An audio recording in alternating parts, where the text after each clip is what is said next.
Buonasera e ben ritrovati con l'informazione flash di New Sicilia. I principali titoli del pomeriggio. Totò Cuffaro ha ottenuto il via libera dal GIP di Palermo al patteggiamento a 3 anni da scontare ai servizi sociali.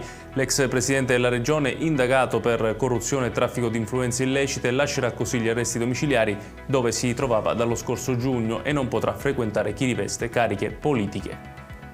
Restiamo a Palermo, dove l'autopsia sul corpo di Pietro De Luca aggiunge nuovi elementi all'inchiesta.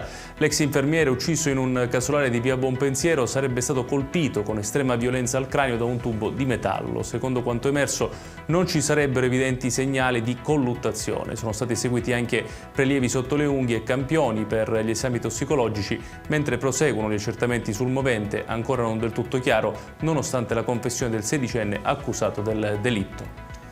Sempre nel capoluogo siciliano si sono svolti i funerali di Placido Barrile, il 34enne ucciso a colpi di arma da fuoco nel quartiere CEP. Intanto dall'autopsia emerge che i 5 colpi che hanno raggiunto la vittima sarebbero stati esplosi dalla stessa arma, rafforzando l'ipotesi di un unico killer. I carabinieri non escludono al momento alcuna pista.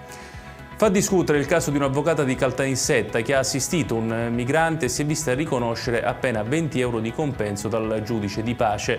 Sulla vicenda è intervenuto anche l'organismo congressuale forense, il quale ha espresso profonda preoccupazione e ferma indignazione per una decisione definita offensiva della dignità professionale dell'avvocatura.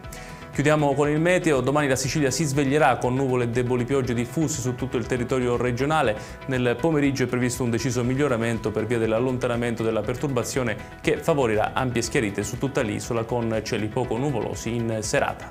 Ed è tutto per questa edizione. Tutti i dettagli su queste notizie li trovate come sempre sul nostro sito www.newsicilia.it. Grazie per averci seguito e buon proseguimento di serata.